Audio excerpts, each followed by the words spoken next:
O granuloma piogênico é classificado como uma lesão reativa dos tecidos moles do corpo. Ele representa uma reação exacerbada ou exuberante frente à presença de um agente irritante crônico. E este agente irritante crônico pode ser um agente bacteriano, como o biofilme dental ou placa bacteriana, ou mesmo um agente traumático. Frente a essa irritação crônica, o nosso corpo ele vai produzir uma inflamação crônica bastante exuberante, que vai levar à ocupação daquele espaço, à formação de um tecido conjuntivo abundantemente vascularizado. E esse tecido ele vai se constituir clinicamente como um nódulo ou um aumento de volume, que pode ter, na maioria dos casos, crescimento lento, mas algumas vezes apresenta um crescimento bastante rápido, que assusta o paciente. A superfície dessa lesão normalmente é uma superfície lobulada, mas pode haver superfície lisa, pode haver superfície ulcerada. A coloração dessa lesão geralmente varia de um tom bastante avermelhado até arroxeado, e isso é produto da abundante vascularização que essa lesão tem. Essa lesão normalmente é pediculada e, na maioria dos casos da boca, inicia-se na região de papila gengival. Então, a placa bacteriana que se acumula naquela região vai funcionar como um estímulo agressor, um estímulo irritante, e a papila gengival vai começar a ficar hiperplásica, vai começar a aumentar de tamanho às custas da formação desse tecido fibrovascular inflamado. Na maioria das vezes a lesão é pediculada, principalmente por essa relação com papila dental, já que a lesão cresce sobre a face vestibular, geralmente dos dentes do local, e ela é bastante sangrante à mínima estimulação. Então, mesmo o teu trabalho clínico de análise daquela lesão pode gerar um sangramento exuberante naquela região. A maioria dos pacientes acometidos é paciente jovem, criança e adulto jovem, principalmente do sexo feminino, já que existe uma correlação bem conhecida entre os hormônios femininos e a estimulação da proliferação das células vasculares. Então, esse excesso de vascularização está muito relacionado com esse perfil hormonal do paciente. Geralmente essas lesões são assintomáticas, então elas assustam mais o paciente pela questão estética do sangramento e de um possível crescimento rápido do que da dor propriamente dita, da sintomatologia propriamente dita. O tratamento dessas lesões é um tratamento muito simples. Você vai fazer a remoção cirúrgica simples dessa lesão, tomando muito cuidado com a questão da morfologia do periodonto daquela região, né, tentando manter a morfologia, fazer uma reconstrução daquela região para que você não produza um dano estético e funcional muito grande naquela região de papila. E também você vai ter que intervir sobre os agentes irritantes que existem ali. Por quê? Porque enquanto esses agentes irritantes não forem retirados, a lesão vai acontecer novamente, ela vai recidivar. Então, um paciente onde o agente irritante é excesso de biofilme dental, excesso de placa bacteriana, você vai fazer uma raspagem no local, vai fazer uma limpeza e também vai orientar esse paciente com relação à necessidade de uma melhora na higiene bucal e vai acompanhar esse paciente até que essa melhora, até que essa higiene bucal, na verdade, esteja satisfatória para que não haja recidiva da lesão. A lesão periférica de células gigantes é mais uma das lesões reativas que acometem os tecidos moles da boca. Ela representa uma reação tecidual exacerbada frente a um agente agressor de baixa intensidade e longa duração. Esse agente agressor a gente pode chamar também de fator irritante. É um fator que vai estar lá presente durante muito tempo, numa intensidade muito pequena. É uma lesão exclusiva de gengiva e rebordo alveolar, ao contrário do granuloma piogênico, que podia acontecer em qualquer local da boca. Ela apresenta-se como uma lesão avermelhada, num tom vermelho escuro até vermelho azulado.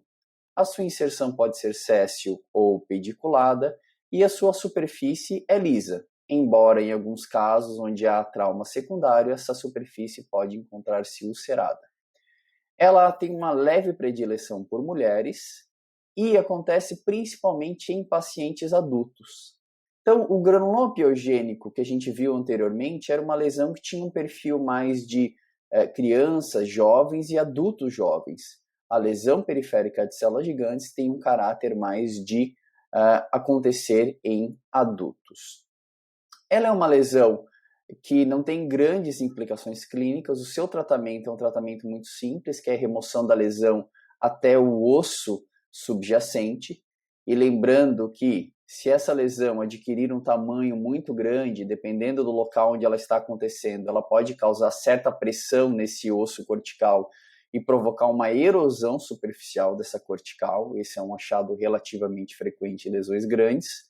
Mas no seu tratamento, você abrangendo a remoção cirúrgica até o osso, você vai estar dando uma boa cobertura e diminuindo muito a taxa de recidiva, que aliás gira em torno de 10%. Só que o tratamento de uma lesão reativa, como vocês já sabem, não é somente remover a lesão. É necessário que haja remoção do agente irritante, do fator traumático que ali existe. Então você vai precisar investigar qual é esse fator traumático, qual é esse fator irritante e trabalhar esse fator irritante, remover esse fator irritante. Normalmente é a presença de biofilme dental ou placa bacteriana em excesso, cálculo dental, que você vai tratar através de um tratamento periodontal, limpezas e raspagens, orientação de higiene bucal, para que esse paciente fique livre do estímulo.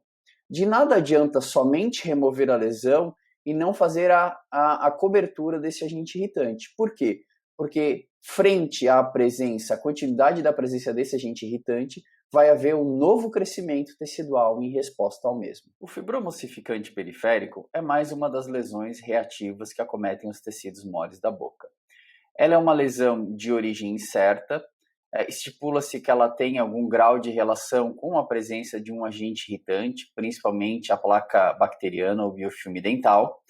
Ela acontece exclusivamente na gengiva de pacientes adolescentes ou adultos jovens, com uma predileção pela faixa etária entre 10 e 19 anos, acomete principalmente pacientes do sexo feminino e apresenta-se clinicamente como um nódulo pequeno, normalmente menor que 2 centímetros, de superfície normalmente lisa, mas com possibilidade de apresentar ulceração quando da presença de um trauma secundário sobre essa lesão.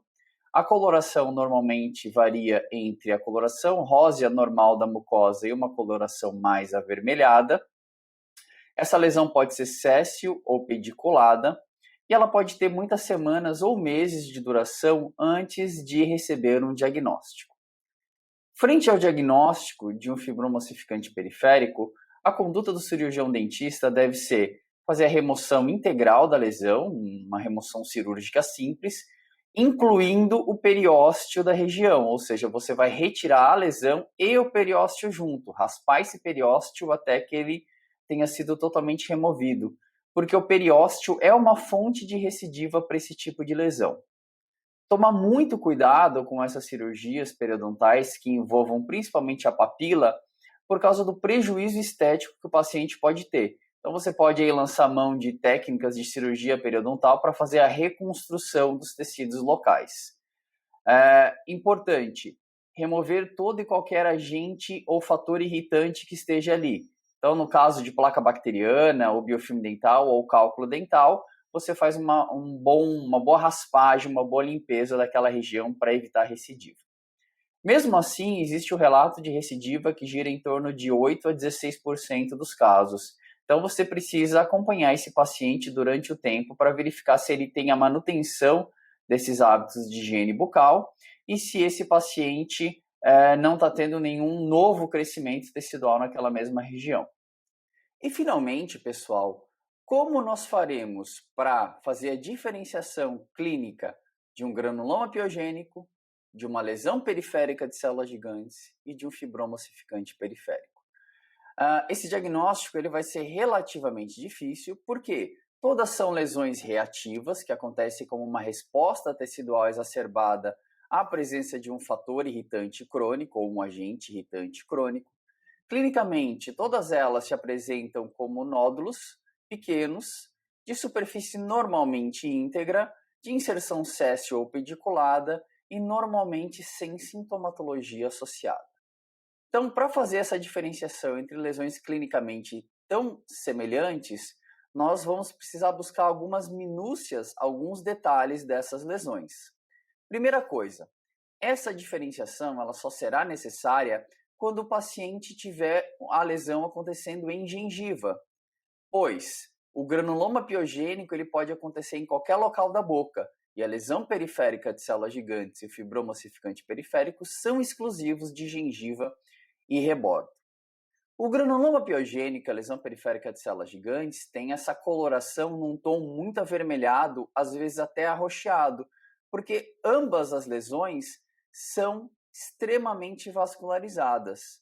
No entanto, somente o granuloma piogênico tem como característica clássica um sangramento exuberante à mínima estimulação, ou seja, a própria manipulação clínica da lesão vai levar a um sangramento exagerado, um sangramento desproporcional. Além disso, o granuloma piogênico ele tem uma tendência a acometer pacientes mais jovens do que a lesão periférica de células gigantes. Mas, repito, isso é só uma tendência, não é um elemento de certeza. Já o fibroma ossificante periférico, ele vai ter uma coloração numa tonalidade mais rósea, numa coloração muito parecida com a mucosa normal.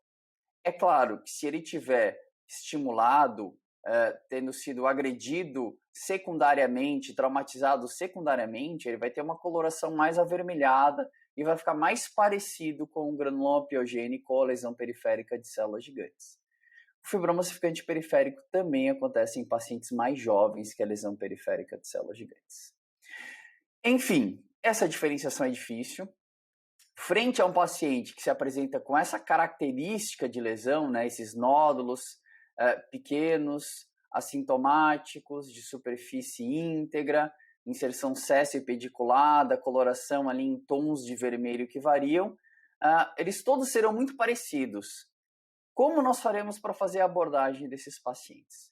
Primeiro, frente a aspectos clássicos dessas lesões reativas, nós não pensaremos numa biópsia incisional, nós pensaremos direto numa biópsia excisional. Essa biópsia excisional ela deve abranger em profundidade o periósteo, já que o fibroma ossificante periférico ele necessita da remoção do periósteo para diminuir o número ou a taxa de recidiva, e você fazendo essa cirurgia, remoção da lesão até o periósteo, uma reconstrução da gengiva daquele paciente, do periodonto daquele paciente, e a remoção dos agentes irritantes, que normalmente são placa bacteriana, biofilme dental, cálculo dental, você vai ter dado uma boa solução para o caso daquele paciente. E não se esqueça, esse material retirado deve ser enviado para análise histopatológica.